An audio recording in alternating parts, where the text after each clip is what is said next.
మీరు చూస్తున్నారు news team 18 the news leader.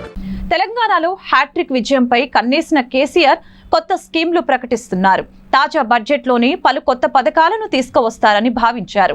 కానీ పాత వాటికే నిధులు కేటాయించారు. దాంతో బడ్జెట్ పాత చింతకాయ పచ్చడిలా ఉందని ప్రతిపక్షాలు విమర్శిస్తున్నాయి. తెలంగాణలో మరికొద్ది నెలల్లోనే అసెంబ్లీ ఎన్నికలు జరగనున్నాయి.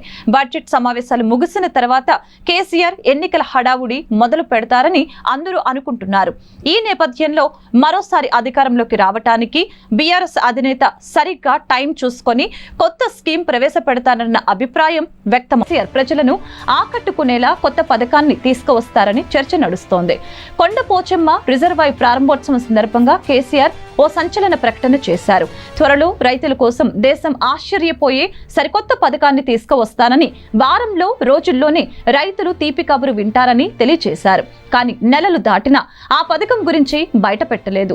అయితే దాన్ని వచ్చే ఎన్నికల ముందు ప్రకటిస్తారని అంటున్నారు. బీఆర్ఎస్ తెలంగాణలో హ్యాట్రిక్ కొట్టడానికి, జాతీయ రాజకీయాల్లో చక్రం తిప్పటానికి ఈ స్కీమ్ ఉపయోగపడుతుందని అంటున్నారు. 2019 ఎన్నికలకు ముందు కేసీఆర్ రైతు బంధును ప్రకటించారు. ఆ తర్వాత ఇప్పటి వరకు క్రమం తప్పకుండా రైతుల ఖాతాల్లో పెట్టుబడి మొత్తాన్ని అందిస్తున్నారు. దీంతో రైతు బంధు విషయంలో కేసీఆర్ పై రైతులకు నమ్మకం ఏర్పడింది. అలాగే ఇప్పుడు రైతులకు పెన్షన్ కూడా అందించాలని చూస్తున్నారట. రైతు ప్రయోజనాలే ధ్యేయంగా తమ ప్రభుత్వం పనిచేస్తుందని చాటి చెబుతుందని చెప్పటానికే ఈ పథకాన్ని తీసుకొస్తున్నారని అంటున్నారు. ఆసరా పింఛన్ మాదిరిలాగానే రైతులకు కూడా నెల నెల పింఛన్ ఇచ్చే విధంగా రూపకల్పన చేస్తారని బీఆర్ఎస్ శ్రేణులు అంటున్నారు.